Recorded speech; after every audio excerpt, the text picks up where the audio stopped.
Halo guys, perkenalkan nama saya Indah Manasari Benua, NIM saya 18051905.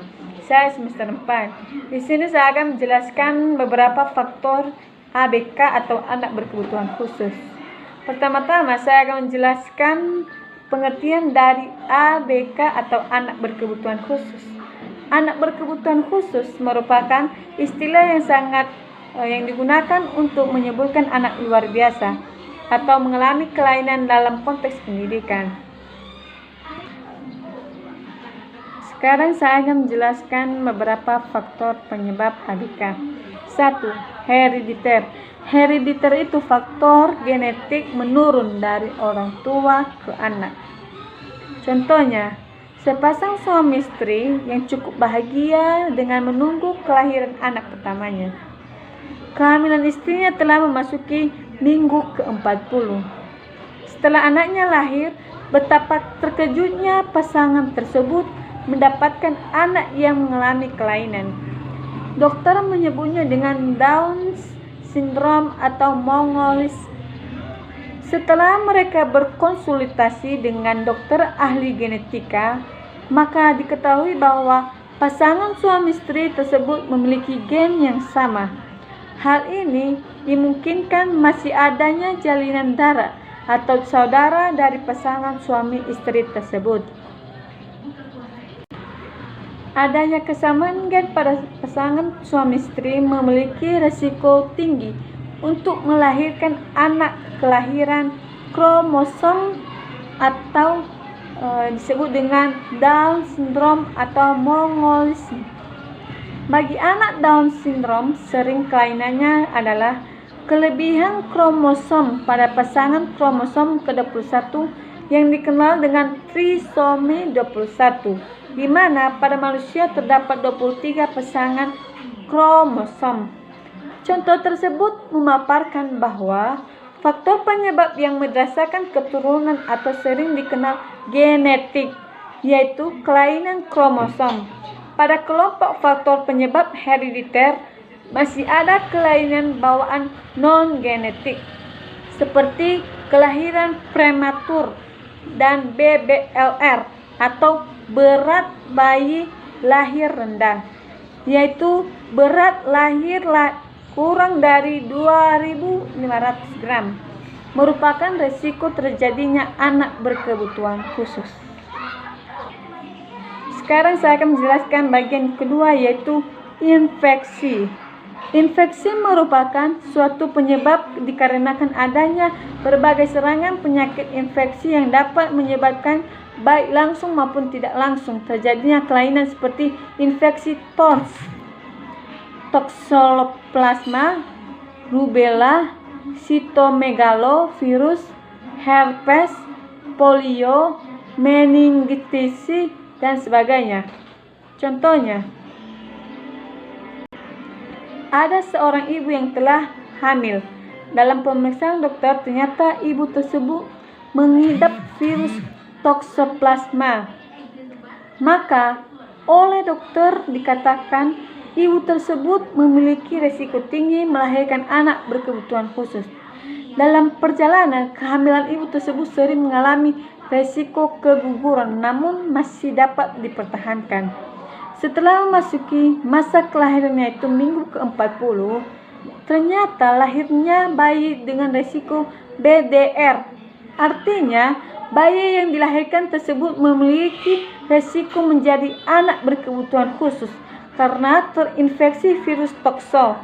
Sedangkan virus toxo menyerang pada susunan syaraf, terutama yaitu pusat atau otak, sehingga berisiko menjadi anak berkebutuhan khusus. Bagian ketiga, keracunan. Contohnya, seorang ibu muda sering merasa pusing dan mual-mual. Untuk menghilangkan rasa pusing seperti biasa, dia mengkonsumsi obat sakit kepala yang dijual bebas di pasaran. Setelah sekian lama, kira-kira 2 bulan, rasa pusingnya juga tidak pernah mereda. Maka dia memeriksakan dirinya ke dokter. Dari pemeriksaan ternyata ibu tadi dinyatakan telah hamil 2 bulan. Setelah mengetahui kehamilannya, maka dia lebih berhati-hati dalam mengkonsumsi obat-obatan. Pada usia kehamilan yang ke-40 minggu, ibu tadi melahirkan anaknya dengan normal. Setelah mengikuti perkembangan anaknya, ternyata anak tersebut usia 2 tahun belum dapat berbicara.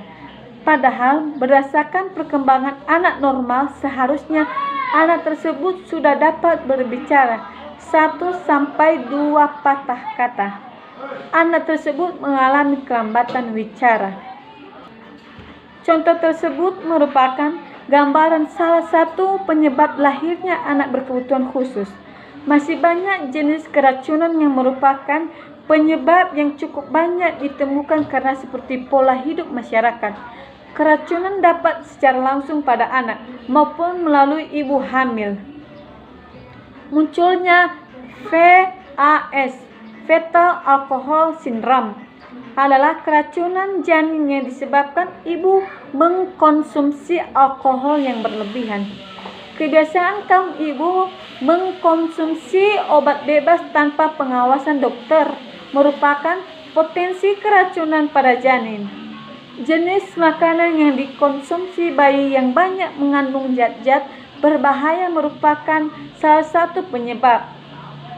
Adanya polusi pada berbagai sarana kehidupan, terutama pencemaran udara dan air, seperti peristiwa Bhopal dan Chernobyl sebagai berikut. Bagian keempat, trauma.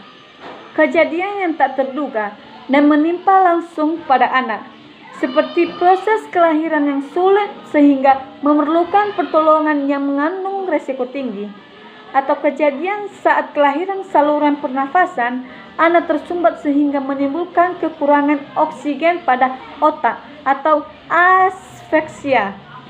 Terjadinya kecelakaan yang menimpa pada organ tubuh anak, terutama bagian kepala.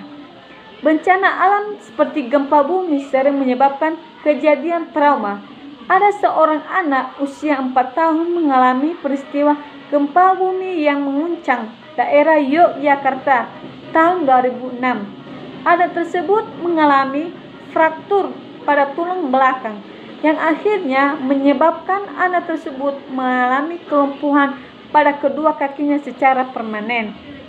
Hal ini dimungkinkan karena adanya syaraf motorik anggota gerak bawah anak tersebut yang mengalami kerusakan karena pada sumsum tulang belakang merupakan pusat syaraf otonom dan motorik. Bagian kelima, kekurangan gizi. Masa tumbuh kembang sangat berpengaruh terhadap tingkat kecerdasan atau anak, merupakan yang terutama pada 2 tahun pertama kehidupannya. Kelainan metabolisme maupun penyakit parasit pada anak seperti cacingan. Hal ini mengingatkan Indonesia merupakan daerah tropis yang banyak memunculkan atau tempat tumbuh kembangnya penyakit parasit, dan juga karena kurangnya asupan makanan yang sesuai dengan kebutuhan anak pada masa tumbuh kembang. Hal ini didukung oleh kondisi pendukung yang berada di bawah garis kemiskinan. Baik, terima kasih atas penjelasan saya.